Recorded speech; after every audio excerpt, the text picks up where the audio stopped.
gentlemen, you're tuning into the Bliss-Kenya Radio.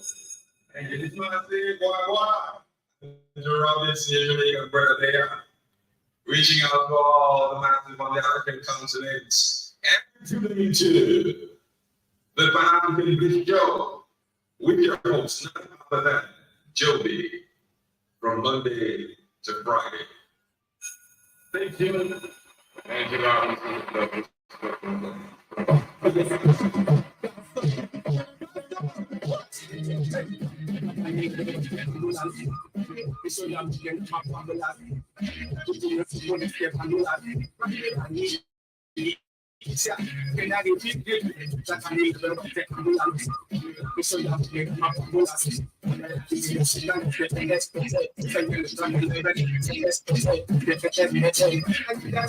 I need that guy.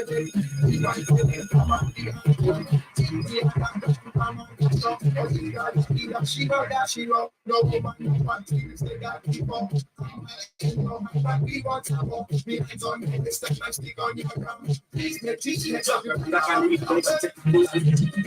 so that my bubble last. Put to the super I need to say that you I need so that my bubble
Karibuni sana family Bablas playing right here on the Black Fire Network radio station. Good afternoon, good morning. Hope you guys are doing amazing, and of course, welcome to another beautiful episode of the Pan-African Bliss Show. I go by the name Joby, and I hope you guys are doing amazing today on this wonderful Thursday. I hope it is wonderful on your end. It is exactly 46 minutes past 12 p.m. I don't know what's the time on your end for those who are with us from diaspora. Shout out to everyone who is with us on the YouTube channel, on Facebook, on the radio station. That is also on Spotify. Those who get to catch the shows on a replay, and those who are live with us also on Rumble. Apparently, we cannot be on the show page today.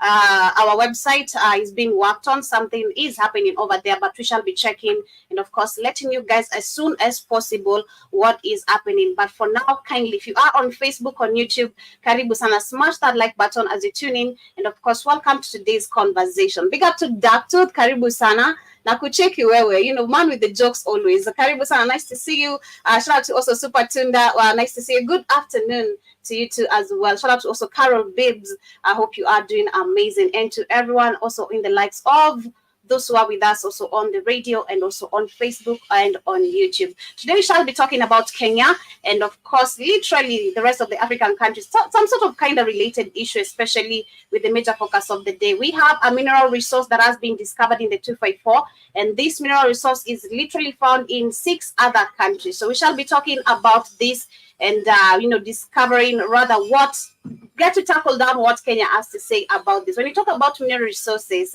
last year did report a lot. We had Ghana where we had a very large, big, I think it was a cobalt or some magnet that was discovered there. I can't remember specifically. I just remember Kate was the one who gave the report, but I also did have a few hints about it. That was in Ghana. But what happened to that particular mineral resource that was discovered there?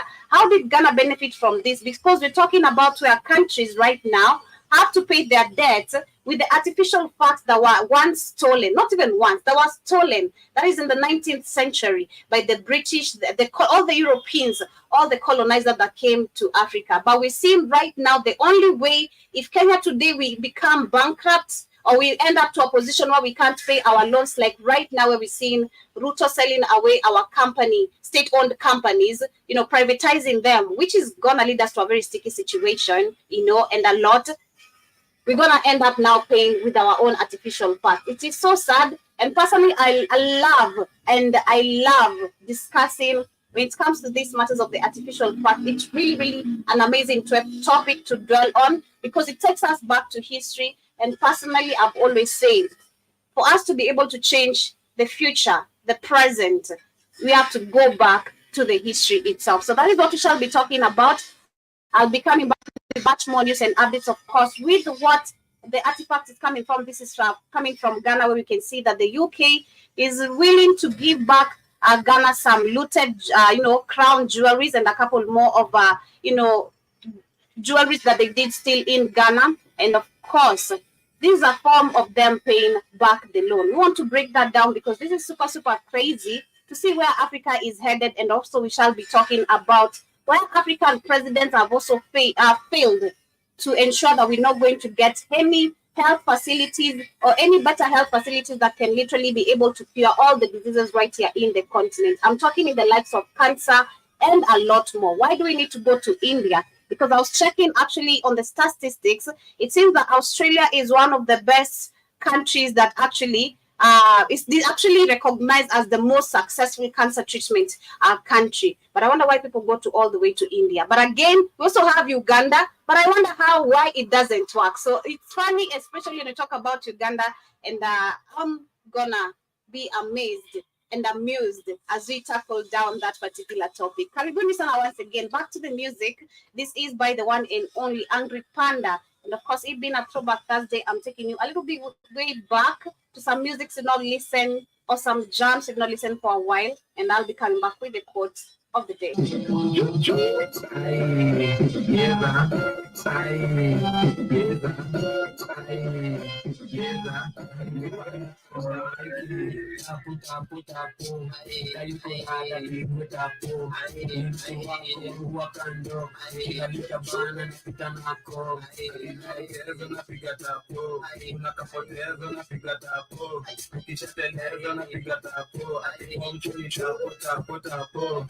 Natengeneza kabiti tatani kono kono Chilika kabiki bila nstupa mikono Chuna shangilia nika ameshinda locho Mili wake Mili ndaka Kamni kusho vile zote ifanya Kuki niroga bado nitakuhanya Naisha andika na kuja na kumanya Na uma na puliza na nifanya kama panya Yopiga duruma zeta skubidu Nashanga nikiwa ana dance keleu Sika nifita na benka bambu Mindi onyuki na peana utamu Mkota batu meteta Nitacheza na hiyo mwili ka dikteta Utabatu mesituka Kaipapa Kitu tetema kama kipapa Tapo tapo tapo Kalukurana tibu tapo Mtu wako wakando Kila lishabana napita nako Ikielezo napiga tapo Unakapotezo napiga tapo Ukishaelezo napiga tapo. Yes, and my quote of the day is just all about gratitude. Even on a Thursday, I am thankful for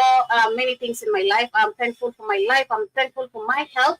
I'm thankful for those who are my friends and of course my family, and for those who are who are for a roof over my head. That is my quote of the day, and I hope you stay blessed on this amazing Thursday. Big up to you, inshallah. Karibu sana. Why call yourself inshallah though? Anyway, nice to see you. And I also see Dr. Danasema mnataka kurudisha nini hiyo. What do you mean? I don't know what you mean, but you're also saying that Ruto ako sawa auze Kenya pia. Wewe utakaa wapi? Unajua unaongea ni kama unayo menako dark. Utakaa wapi na hata uwezi onekana, with your smile, with the dark tooth. Come on, be better. I don't know where you're gonna stay, but you should reason better and deeper. I don't know why people take politics so lightly and you think everything is a joke, but it's never that too serious as well, especially if you don't see it as too serious. But anyway, karibuni sana once again. And like I said, I want to start with what is happening in Ghana, and this is about the UK, which is returning some stolen or looted crown jewels that were looted. That was in the 19th century. And this is part of like Ghana paying back the loans that they have. This is super, super crazy. And I wonder how Africa we've gotten to this particular point. We discover mineral resources as they come and take them, as we take loans. You know, it's not enough. They can't even return what they stole long time ago. You know, they keep on taking much more, and you let them know we discovered this. So come and let us know how can we use this as a continent, or rather as a country that belongs in the African continent. But what is happening with the UK and of course between Ghana? That's saying that the UK is sending some of the Ghana crown jewels back home after 150 years of looting them from the court of the Asante king. And a gold piece pipe is among 32 items returning under long-term loan deal. That is the reveal by the BBC News. And the Victoria and Albert Museum is lending 17 pieces of, and 15 are from the British Museum. Ghana's chief negotiator said that he hoped for a new sense of cultural cooperation after generations of anger, and some national museums in the UK, including Victoria and Albert Museum and the British Museum, are banned by law from permanently giving back contested items in their collections, and loan deals such as this are seen as a way to allow objects to return to their countries of the origin. Now, I pause that before I even continue. Isn't that what you're supposed to be getting as the continent of Africa? I mean, we are demanding our resources back. What is wrong with the African countries demanding their looted resources? It's crazy to hear that this is actually a shock and something I learned today. I didn't know that actually these two museums, and maybe majority of them, are banned permanently, not even temporarily, permanently, to giving back any of these items. It's supposed to be a debate, back and forth debate between the African people, the leaders, and the colonizers. Because when you look at the people who are affected in all of this, it includes the civilians. If you talk about the looted artifacts or resources that were taken back from the continent, this takes us back again to the root of where the African, we're talking about the kingdoms, because mind you, we didn't have all this type of democracy bullshit that does not exist today, controlling us and ruling us. So why is it becoming a debate, and why is it that these two national museums are being banned from returning our collections that they stole from us? And they have the nerve to say this is seen as a way to allow objects to return to their original countries. This is when we talk about revolution, and when I speak about history being important to understand, so that we can be able to know what we're fighting for, so that we can be able to organize well for a new change and a true democracy or democratic continent. These are some of the things we should be learning.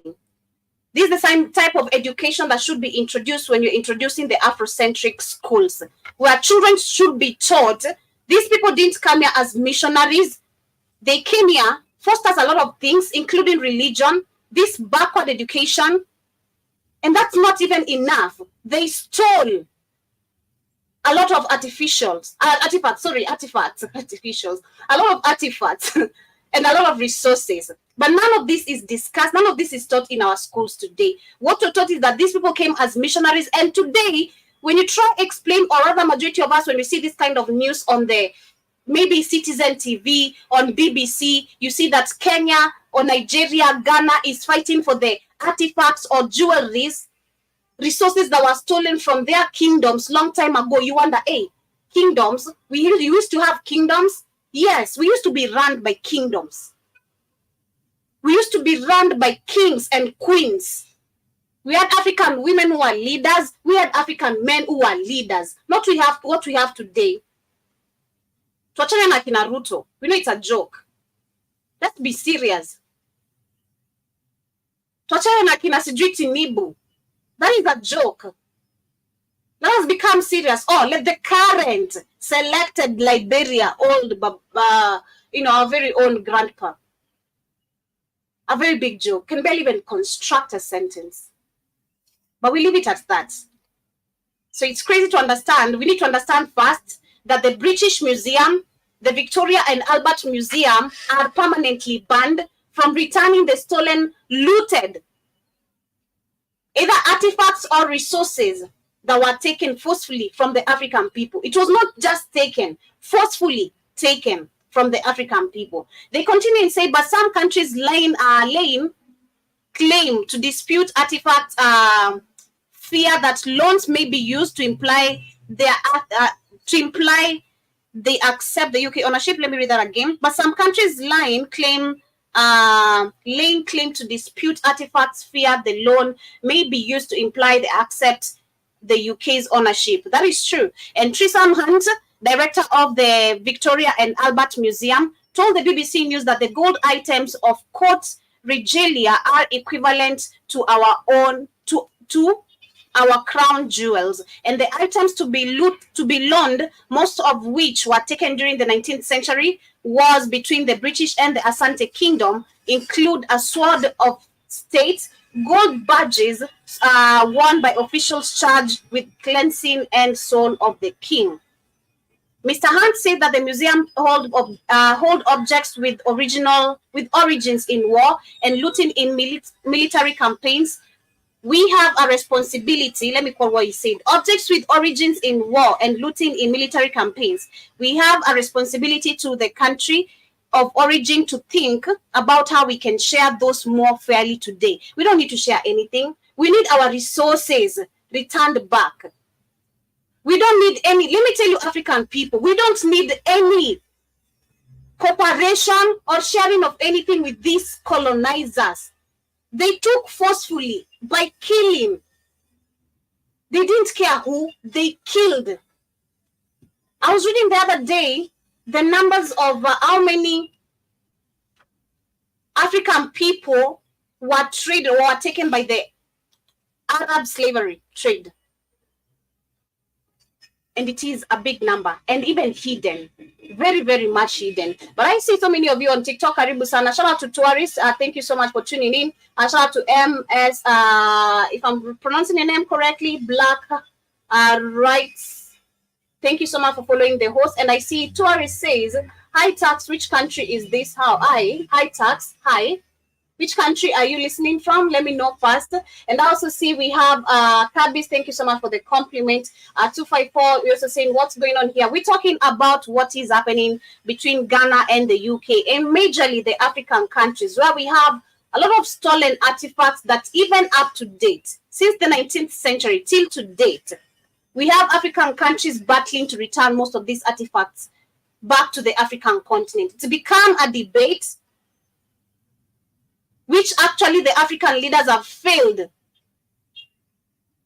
to end, because you can see these decisions that were made already when these jewelries, which are very expensive, because we're talking about gold, silver, cobalt type of resources, and a lot that were taken forcefully from the people. But it is crazy to see that after this happening and after African countries begging for years, because every year you'll hear an African country is requesting their colonizer to return back what they stole from the continent. But apparently, they are banned permanently, and they should not be given back to the African countries. This should not be seen as a way of allowing objects to return to their countries. I mean, make me understand that, if you understand what I'm talking about. Is that making sense to you? That sounds so crazy to me. It sounds so crazy to me.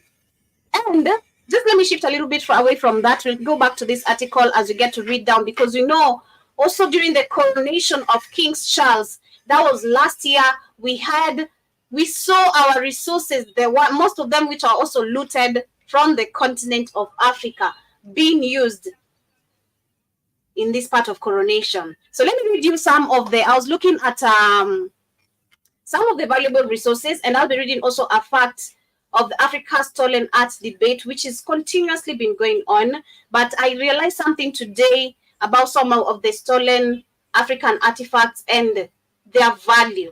And I realized also one of them comes from our very own country, which is Kenya. So we have the Cullinan diamond, which goes for 400 million US dollar. Okay, it's called a Cullinan diamond. And they're saying that the Cullinan diamond is the largest rough diamond ever found, weighing 621.35 grams, with about 3,106 carats.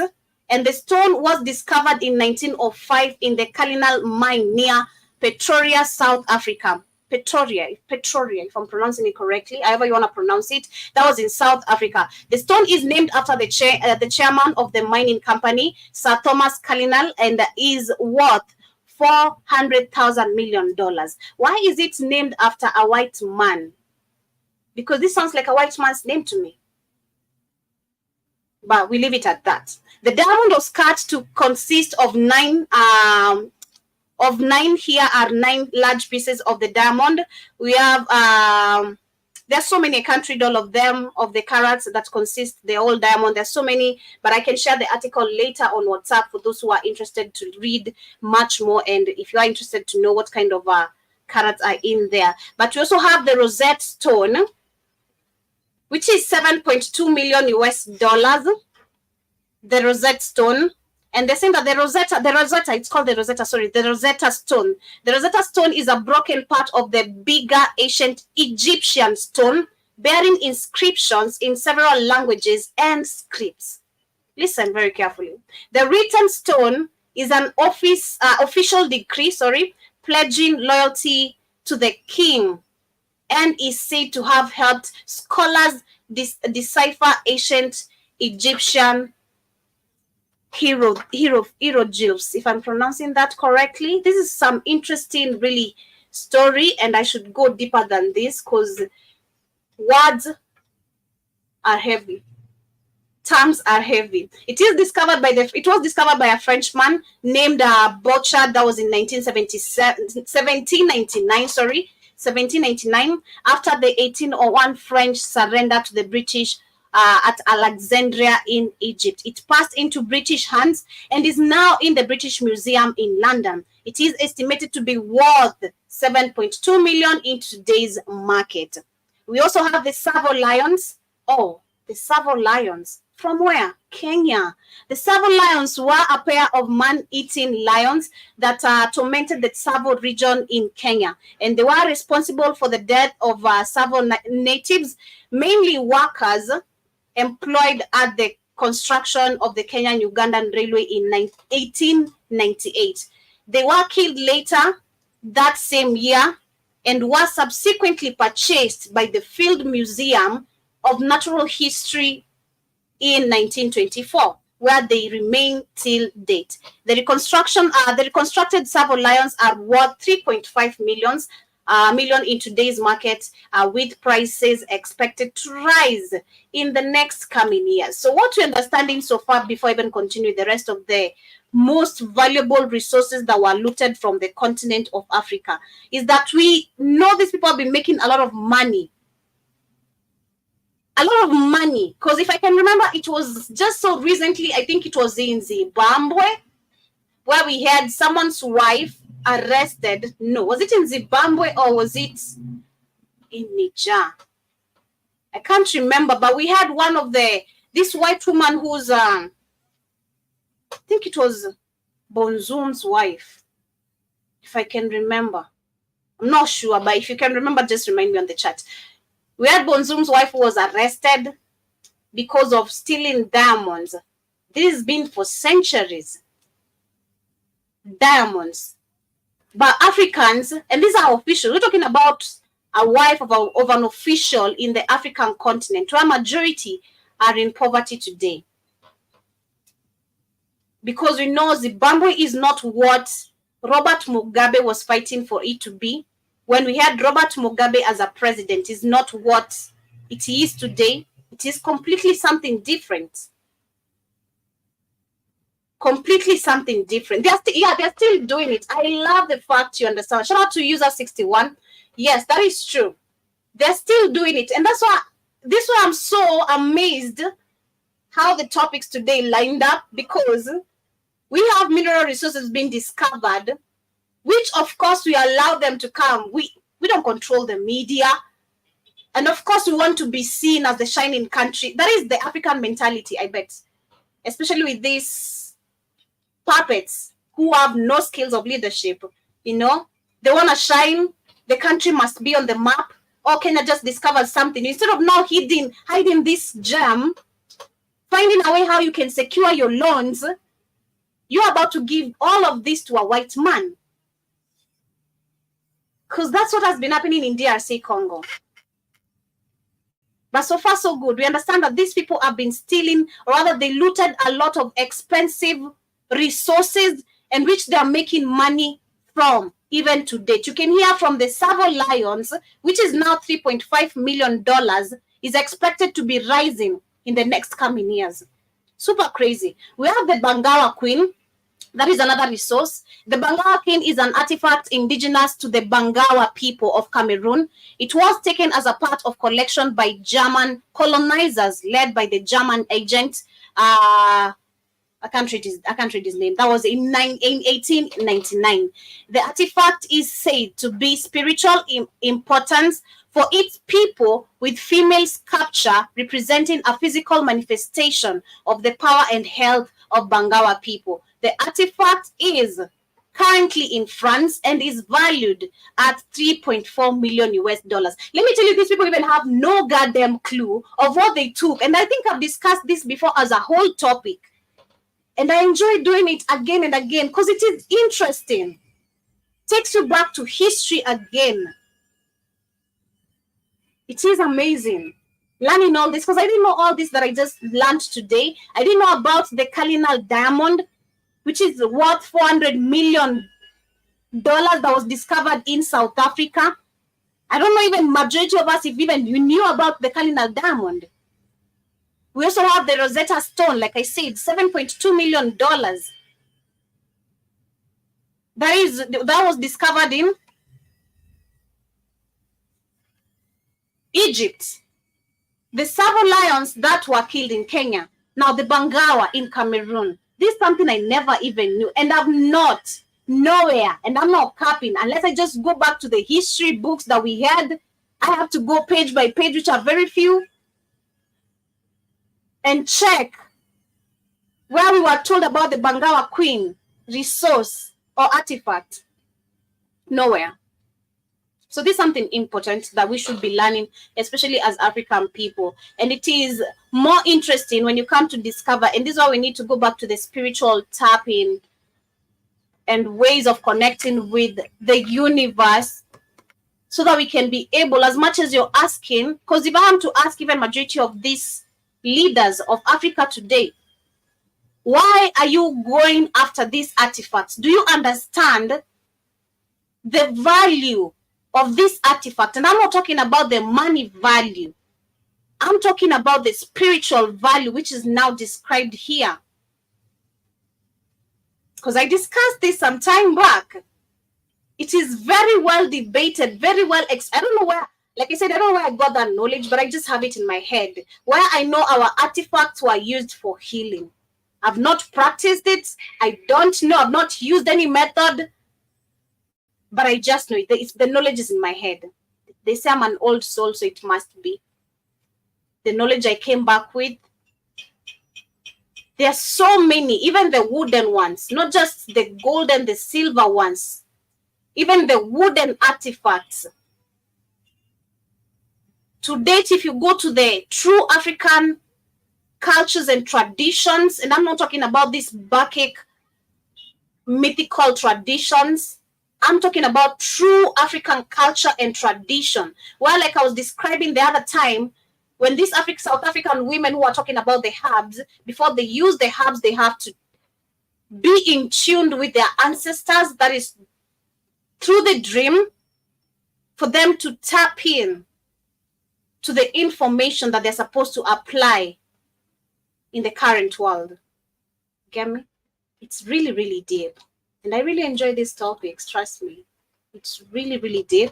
Really, really deep. But that is the fourth one. And the last one we have, I just found 5, and I'd really be interested to know much more. And if I do so, That is during the weekend. I'll present this. That is next week. Benin, we also have the Benin bronze. I think we've heard of this a couple of times. The Benin bronze are a group of metal plaques and sculptures are made of brass and bronze that decorated the royal place of the kingdom of Benin and what is now Edo State of Nigeria.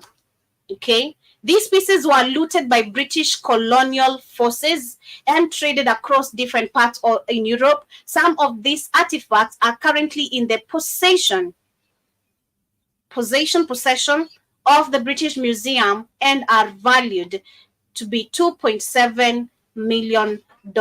Now, back to this situation that has brought us, of course, to this discussion about the UK,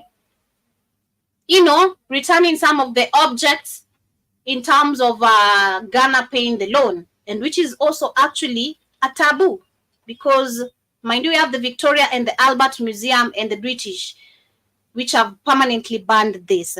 They're saying that it doesn't seem to me that all our museums will fall down if we build up this kind of partnerships and exchange.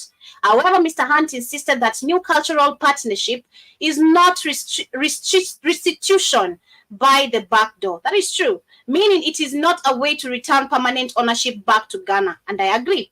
The 3-year loan agreement with an option to extend for a further 3 years are not with the Ghanaian government, but with Omtumfo to the current Asante king known as the Asante Hene, who attended the coronation of King Charles last year. The Asante Hene still holds an influential ceremonial role, although his kingdom is now part of Ghana's modern democracy. Of course, they did this on purpose. If you go back, I think there is something else I want to also learn deeper and bring it forth and present it. The African kingdoms, what they used to hold, it was not just a kingdom. It was not just a kingdom. They were more than just kingdoms. It was just more than kings and queens. It was more than just having a gold spear, having some silver crowns and all that. It's deep. We're talking about where the unity of Africa was literally very valued. It's crazy. It is crazy. But of course, it is now Ghana's modern democracy. And the items will go on display at the Mahinya Palace Museum in Kumasi, in the capital, that is the capital of Asante region, to celebrate the Asante Hene Silver Jubilee. The Asante gold artifacts are the ultimate symbol of the Asante royal government and are believed to be invested with the spirits of former Asante kings. They have an importance of Ghana comparable of the Benin bronze. Thousands of sculptures and plaques looted by Britain from the palace of the Kingdom of Benin. In modern day, southern Nigeria and Nigeria has been calling for their return for decades. That is true. And I think I presented that was, I think, 2 weeks ago, and something was pending. No, that was something different. But yes, Nigeria has also been demanding that. Nana of Taria, a special advisor in Ghana's culture ministry, told the BBC, and I quote, "They're not just objects, they are spiritual importance as well." And that is something, again, like I'm saying, and I love to hear that. As much as we have in these leaders demanding back these artifacts, let them return back to Africa by understanding what is it that we're demanding back, because these are ancient. It's not like our times thing, as much as we have the capability, the power to understand if we really wanted to. We're talking about our ancestors who understood deeper of what they were creating. We're not just coming up with a cup because it's a cup. I'm not just coming up with a model of a mouse because it's a mouse. I'm coming up with an idea of this object because I have a purpose for it. Spiritually, it has a purpose I need, and with very high vibration. Man, I don't know if it's only me who gets excited every time, but I've seen so many people in the chat get so excited when you talk about things to do with spirituality. It's really exciting because it taps you back to who you are and reminds you how connected, close you are to God, the Creator. Very. And why you have the capability of doing everything and manifesting everything you want. Because like you can hear from the Bangwa. It's not the Bangawa, it's called the Bangwa Queen. The Bangwa Queen was an artifact used as a spiritual importance, with a female sculpture representing a physical manifestation of the power and health for the Bangawa people. That is how strong it is. And I'm glad to hear the Minister of Culture in Ghana mentioning that it's not just an object, their spiritual importance. And this is something very, very nice that I had to report right here. And we're going to be following up to see if they're going to be returning all this. The article is so long. Of course, it explains the looting of so many artifacts that were taken, how they ended up in the British Kingdom and all that. But I hope as we claim revolution, we're going to be able to understand what we're fighting for. As we ask all this back, let us have the mentality and the readiness to accept this back, the knowledge to accept all this back. But as we move on, I want to talk about a little bit of now maybe a president, which I saw this update yesterday and I was like, I don't want to talk about it, but it's been pushed too much. So I had to talk about it. I did not talk about it because he had not yet made a decision of where he's going to get his treatment, because apparently the Namibian president, he's right now suffering from cancer. And he has actually taken a trip right now to the US to seek cancer treatment. And this actually raises a big question. I wish him quick recovery, and I hope he's going to heal. Cancer is not literally a disease right now in the Africa of today that many have been able to tackle. Not so many people have been able to actually heal completely from the cancer disease. I've seen personally a victim who and which actually was giving us so much hope, especially when my mom was diagnosed with it. We were like, hey, she's gonna heal. Like, for real. If we have like a witness who did it, she's also gonna go, she's also gonna pass through this. But apparently she didn't make it. So we had a friend, a family friend, who I think she had cancer for like 3 years. Then, of course, she started with the chemotherapy, which makes you worse. Let me tell you that. They don't tell you that in the hospitals. The chemotherapy, the radio, all of those things, whatever they're called. There's so many. And you need to take a lot of injections. They make you very, very worse. So this lady, I think she healed within a span of 2 years. So she was, let's say, 5 years having cancer. Then she became cancer-free, actually, at some point. Then I think after 5 years later, she died again. Yeah, the cancer came back again. So I wish him good luck. But one thing, the reason why I'm talking about this is, I was checking before I get to read what Namibia's president, who is 82 years of age, going to do, wherever he's heading. I was checking which African countries have the best hospitals to cure cancer. And apparently we don't have any.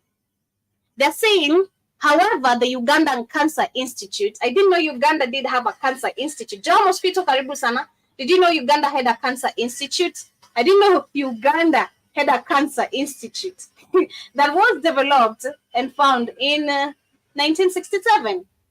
I didn't know about that. But they're saying, however, in Uganda Cancer Institute is a good example of a traceable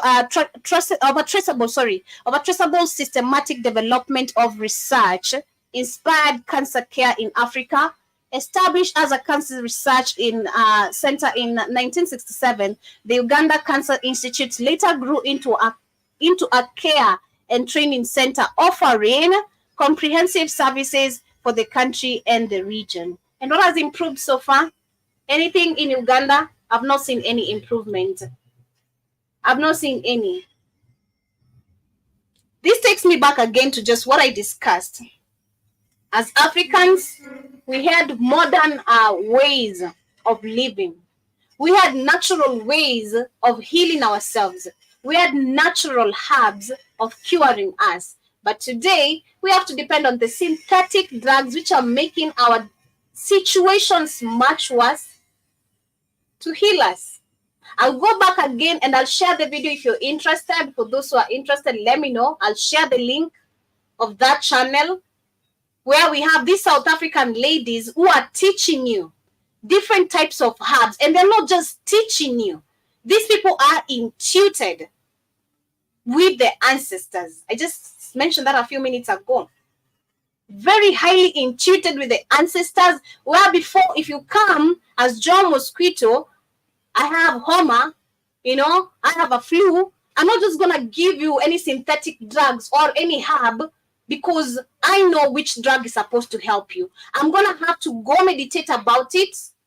I'm going to have to go meditate about your healing and then ask the ancestors to help me heal you quicker by helping me get skills, the natural herbs to help you cure quickly. That is what used to happen. Excuse me.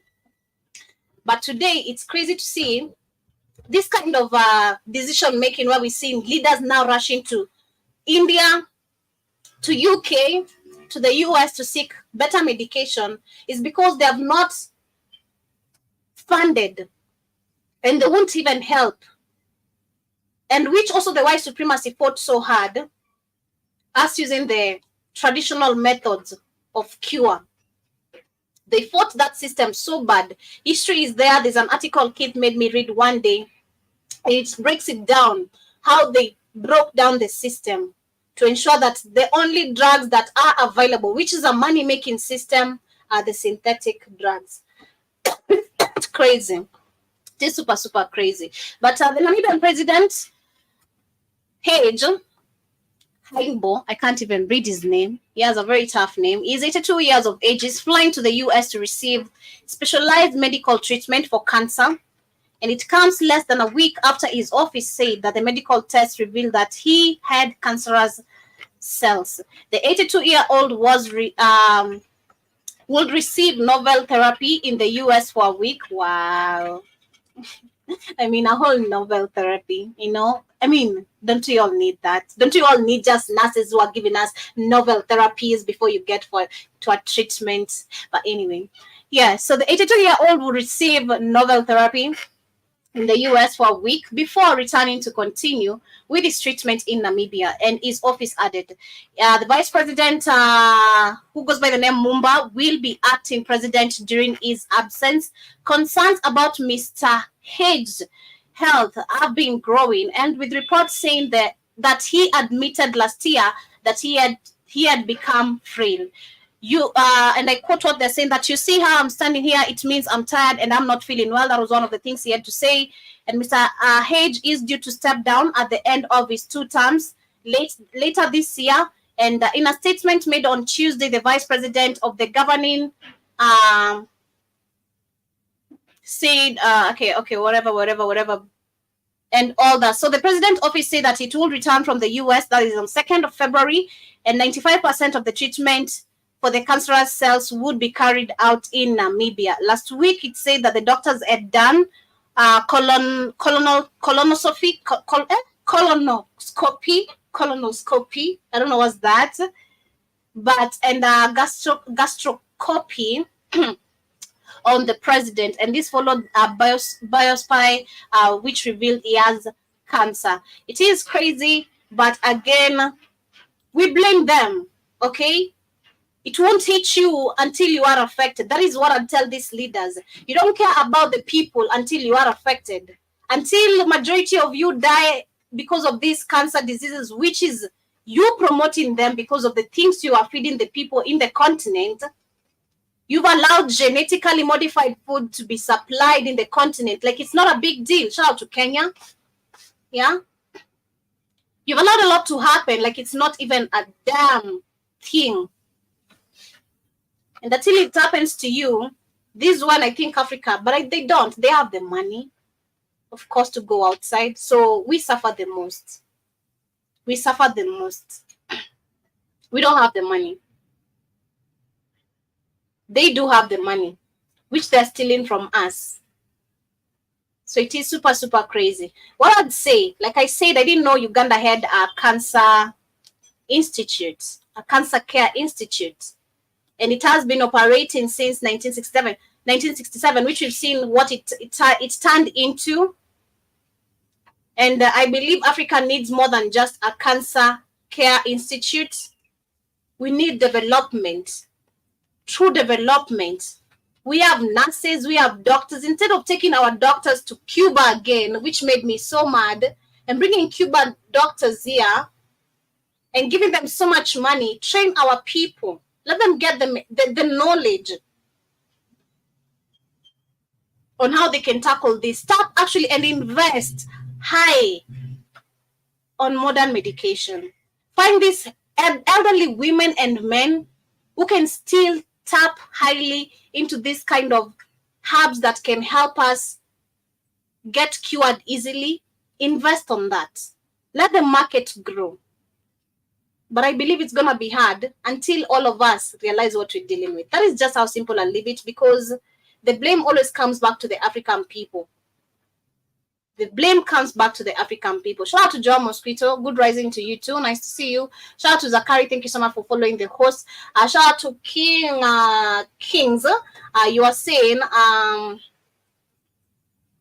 yeah, man, I have to. If I don't, I don't know who will. But going to the major focus of the day, which shall lead us to the first topic, which was about Ghana. We have Kenya, which has discovered its first deposits of valuable mineral coltan. They have discovered coltan. This mineral resource is called coltan. And the number one question I have is, how is Kenya going to benefit? Because the same way we have the UK now having to give Ghana their resources as a form of them paying back the loans, it is crazy. These people, again, we have understood that they have been benefiting so much from the looted resources they took from the African continent. Until today, they still benefit from the mineral resources that they have enslaved people with. Like in DRC Congo, we are talking in terms of children, adults who have been enslaved over there to produce all types of Tesla cars and all types of iPhones, all types of phones, but they won't talk about it. So they're saying that Kenya has discovered its first deposit of the valuable mineral resource, that is the coltan. And this was information given by the Ministry of Mining. And the rare mineral is used to manufacture electric car batteries, mobile phones, and other electronic devices. And the Democratic Republic of Congo holds more than 70% of the world's coltan reserves, which have for decades fueled violent conflicts in the east of the country. It is not clear how large the coltan deposits found in Kenya are. Mining officials have previously hinted that Kenya could have traces of the highly valuable ore, but Kenya's Minister for Mining, Blues Economy and Maritime Affairs said that his announcement means it is now official that Kenya has coltan reserves. Deposits of the minerals have been found in 6 countries across the country. In 6 counties across the country, but the value is yet to be determined. And they're saying that we will leave our teams behind to do ground truthing so that we can now begin to assess the economic value to the particular mineral. Residents of Embu County in eastern parts of Kenya one of the 6 counties with reserves of mineral resources have been advised to hold on to their land.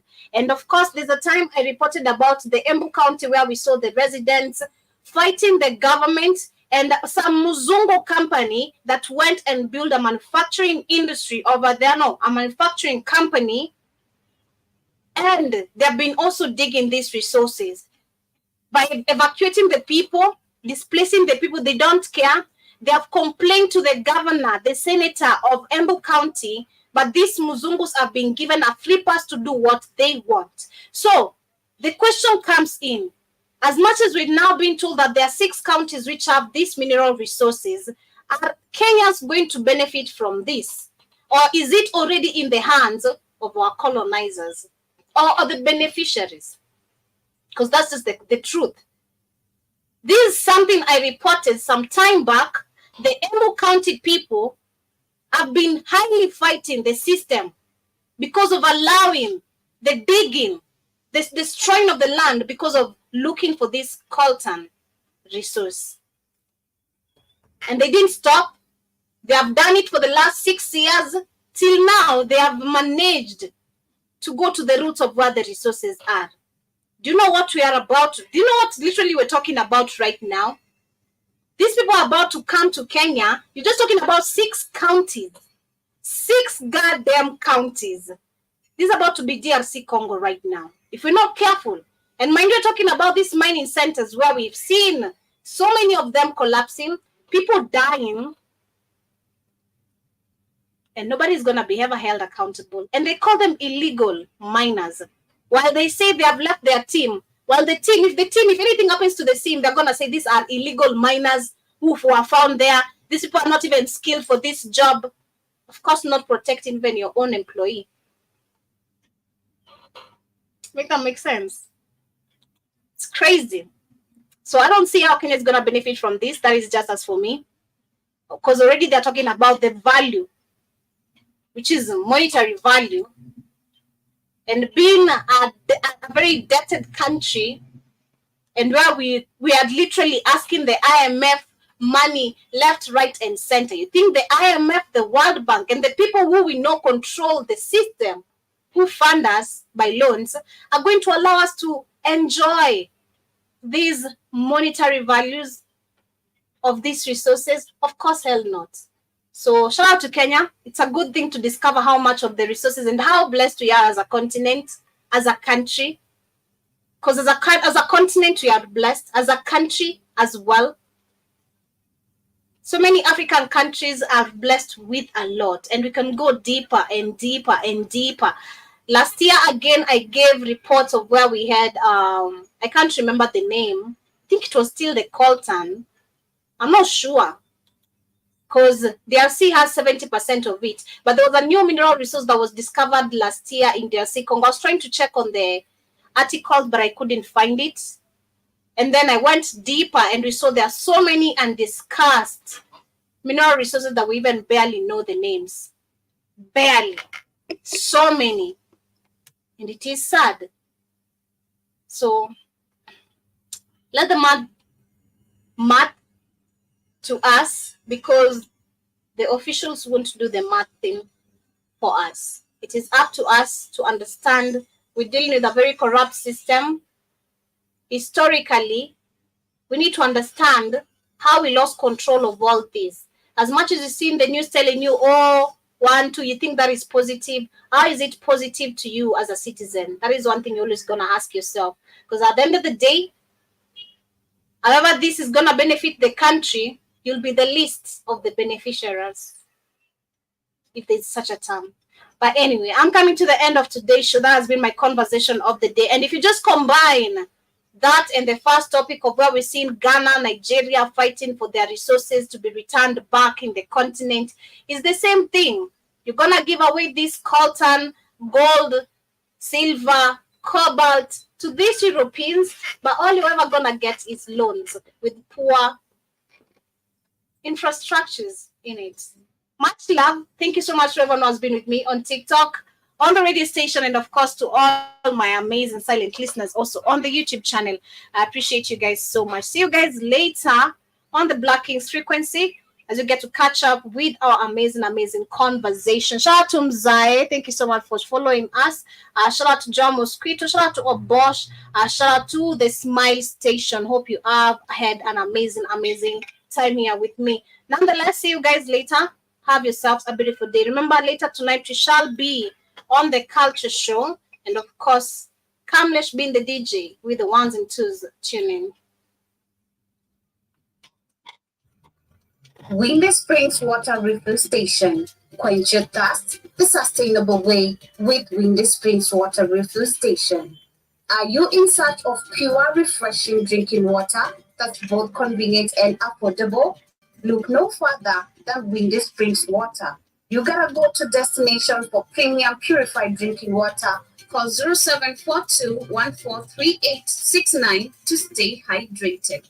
0742-143869 to stay hydrated. Located in the heart of Everett Center, opposite Quickmart Supermarket, Windy Springs offers variety of sizes to fit your hydration needs. Choose from 500 milliliters, 1 liter, 5 liters, 18.9 liters, and 20 liters available to refill at incredible price of just 250 shillings. That's not all. Experience the convenience of doorstep deliveries. Just call 0742-143869 and Windy Springs will bring the freshness of pure drinking water right to your doorstep absolutely for free. Planning an event or a wedding, Windy Springs caters to all occasions. Ensure you guests are rated with our cruise. Make a special day even more memorable. Call 0742-143869 for incredible deals. Stay refreshed, stay healthy with Windy Springs Water. Visit us today at Everest, Ongata Rongai, and stay hydrated. Yes, stay hydrated. And to the Smile Station, in case you want to do that, like you've heard, we're doing ads right here. So kindly reach us out on 0705-428-388 and we can be able to pass that information unataka niambiane over the radio station. So have an amazing day. Much love.